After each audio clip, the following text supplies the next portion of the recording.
حضرت مولا علی شیر خدا کرم اللہ تعالیٰ وجہ الکریم فرماتے ہیں نبی پاک ایک سفر پہ گئے تو مجھے اپنا نائب بنا کے مدینے میں چھوڑ گئے حفاظت کے لیے.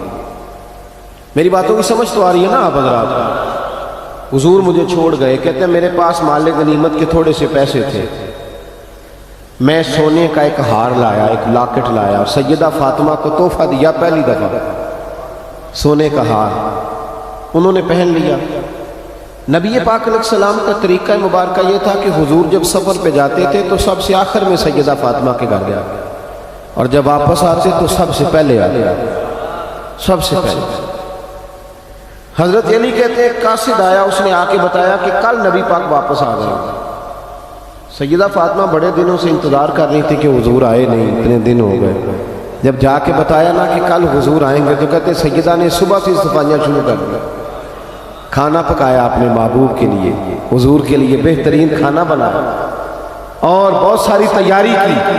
کہتے ہیں حضور آئے حسب روایت، حسب عادت، وہی مبارک عادت جو محبوب کی ہمیشہ سے تھی. نبی پاک آئے، پہلا قدم سیدہ فاطمہ کے گھر میں رکھا، السلام علیکم کہا، اور سیدہ نے وعلیکم کہا تو حضور نے ان کا چہرہ دیکھا تو واپس چلے گئے.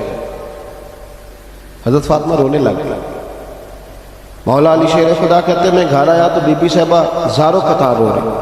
فاطمہ کیا ہوا؟ کالی پتہ نہیں، حضور سلام لیا واپس چلے گئے، ایسا کبھی ہوا ہی نہیں، پتہ تو کریں. شیر خدا کہتے ہیں میں مسجد میں گیا تو نبی پاک بھی ایک کونے میں بیٹھ کے رو رہے. میں نے کہا یا رسول اللہ آپ یہاں رو رہے ہیں، فاطمہ وہاں رو رہی ہے، بات کیا ہے؟ تو نبی کریم علیہ السلام نے فرمایا وہ میری بیٹی ہو کے سونا پہنتی ہے، اگر فاطمہ بھی سونے سے پیار کرے گی تو امت کی غریب بیٹیاں کدھر جائیں گی؟ وہ بھی سونا پہننے لگ گئی، وہ بھی اگر یہ کام کرے گی تو غریبوں کی بچیاں کس کے طریقے پہ چلیں گی؟ وہ بھی سونا پہنتی ہے. حضرت علی کہتے ہیں میں نے کہا یا رسول اللہ انہوں نے نہیں پہنا، وہ تو میں نے لا کے دیا ہے، انہوں نے خواہش نہیں کی. تو محبوب نے فرمایا اسے جا کے بتاؤ. حضرت فاطمہ الزہرا رضی اللہ تعالی عنہا کو جا کر کے بتایا گیا کہ محبوب پاک تو اس بات سے آپ سے ناراض ہے. حضرت فاطمہ نے اسی وقت سونا اتارا، کہا علی جو مدینے میں سب سے غریب گھر ہے اسے دے آ جائے. بھائی نبی پاک نے انہیں سادگی میں رہنا، پاکیزگی میں رہنا سکھایا، انہیں حسن سکھایا، انہیں عبادت سکھائی. نبی پاک علیہ السلام، یہ تو ساری دنیا بیان کرتی ہے کہ امام حسین نبی پاک کے کندھے پہ بیٹھ جاتے تھے سجدے کے عالم میں تو 72 تسبیحیں حضور پڑھتے تھے. پتہ ہے حضور سکھاتے کیا تھے؟ نبی پاک امام حسین کو سجدہ کرنا سکھا رہے تھے. حضور سجدہ کرنا سکھا رہے تھے، سجدہ کرنا. پورے کربلا میں، پورے کربلا کے واقعے میں کسی جگہ بھی امام حسن اور امام حسین نے کسی ایک مقام پہ بھی یزیدیوں سے کوئی مطالبہ نہیں کیا، کوئی بات نہیں منوائی، کہا جو تمہاری مرضی. ایک بات صرف کی، ایک گزارش، توجہ ہے میری بات پر، ایک بات صرف کی، ایک مطالبہ رکھا. جب 9 محرم کو عمر بن سعد نے شمر میں ان سب نے کہا نا کہ حسین جہاں اب بات ختم ہو گئی، یا بیعت کرو یا جنگ کرو، تو امام حسین نے فرمایا مجھے ایک رات کی مہلت دو. علی کے بیٹے مہلت مانگ سکتے ہیں؟ بولے نا یار، مہلت مانگتے تھے وہ، کیا ضرورت تھی؟ امام حسین نے فرمایا مجھے مہلت دے، ایک رات رہ گئی ہے، میں راج کے سجدے کرنا چاہتا ہوں. سجدوں کے لیے مہلت مانگی، سجدوں کے لیے. توجہ ہے میری بات پر؟ محفلیں لمبی، نمازیں چھوٹی. 24 گھنٹے آپ کسی کو بٹھا لیں باہر، وہ بیٹھا رہے گا، گپے لگائیں. نماز کا ٹائم ہوگا تو پتہ نہیں کیا ہو جاتا ہے، لوگوں دوڑ گئے، اوہو نماز پڑھنی پڑ جائے گی. ایسے لگتا ہے جیسے کوئی بہت مشکل مرحلہ آنا. بھائی کربلا والوں کا تو پیغام ہی نماز ہے، ان کا تو طریقہ ہی نماز ہے. امام حسین نے کہا ایک رات کی مہلت، فقط اس لیے کہ میں کھل کے نمازیں پڑھ لوں. ساری رات بڑی باتیں تھی نا، بڑی باتیں. سیدہ زینب سے دکھ سکھ کر سکتے تھے ساری رات، امام زین العابدین کو بڑی باتیں بتا سکتے تھے، بڑا کچھ ہو سکتا تھا. لیکن امام زین العابدین کہتے ہیں ساری رات حسین ابن علی نے سر سجدے سے نہیں اٹھایا. چل تو اس طرح کر، امام حسین تو ساری زندگی ساری رات پڑھتے رہے نا، تو چل ایک رات کی عبادت کر ان کے نام پر، ایک رات ساری جان نہیں نا تسی ہاں کی تھی، ایک رات کہی ہے میں نے. بڑا مشکل ہے ہمارے لیے. آپ یقین کریں مسلح اور پھر کسی نے ہمیں کان میں بتا دیا کہ تسی نسبت والے ہو, تسی بخشے ہو. اے کوئی پکی گل دس گیا سارے, اس میں کوئی شک نہیں کہ نسبت سے بخشے جائیں گے. لیکن امام حسین ڈائریکٹ نواسے ہیں نبی پاک کے. اگر وہ نسبت کے باوجود بھی ساری رات نماز پڑھتے ہیں, تو کس قسم کا نسبت والا ہے کہ 10 محرم کو بھی تیری ساری قضا ہو جاتی ہے, ساری قضا چھٹی, ہم نسبت والے ہیں. بس نسبت کا یہ معیار ہوتا ہے. نسبت کا معیار یہ ہوتا ہے کہ جو محبوب نے کیا وہ ہم نے کر کے چھوڑنا ہے, وہ کام کرنا ہے. اور پھر اہل بیت نبوت کا اسوہ حسنہ پردہ ہے. پردہ بڑی گمراہی آ گئی ہے امت میں.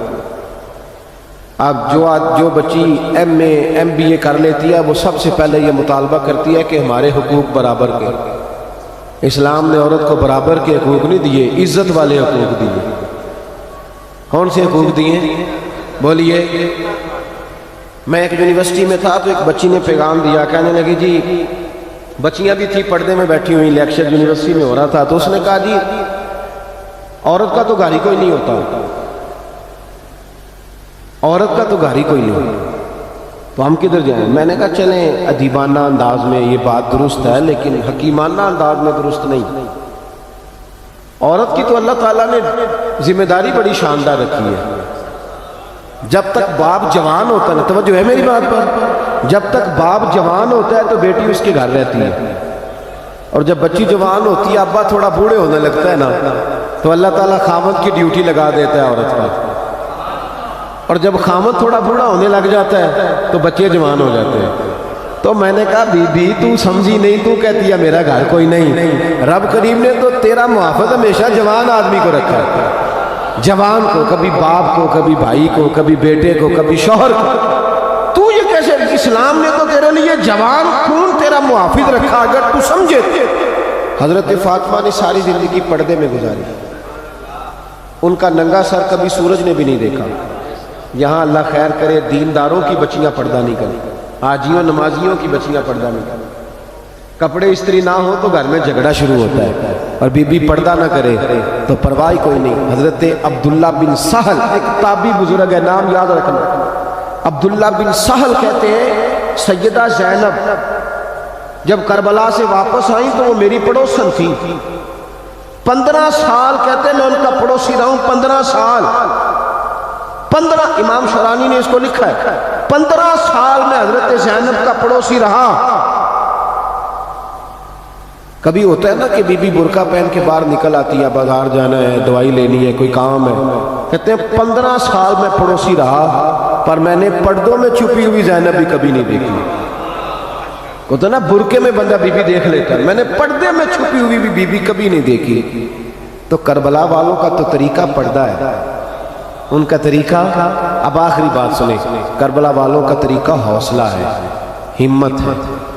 ہمارے ہاں نا خودکشیاں عام, جھگڑا عام, لڑائی عام. اس کی وجہ یہ کہ حوصلہ کوئی نہیں. ذرا سی بات پہ بندہ برداشت کرنے کو تیار ہے. اہل بیت کا جو طریقہ ہے نا وہ حوصلہ ہے, وہ صبر ہے. وہ چلے محبت کی بات ہے کر دیتا ہوں. ایک بابا جی سے میں نے پوچھا, میں نے کہا جناب صحت کیسی ہے؟ کہ دکھا نہیں وڈیریاں کر چڑھے. میں کہا کنی عمر تھوڑی؟ کہتا میں عمر تے ابھی 76 کو سال ہے. تو میں کہا دکھاں تو بغیر بھی ہو, تسا وڈیریا ہی ہونا سی. بس کر دے, دکھوں کو بدنام کیا ہوا بلا وجہ. اب بس کریں, وڈیرے ہونا تھا کہ نہیں ہونا تھا؟ تو نہ دکھاں دا لا دیتا.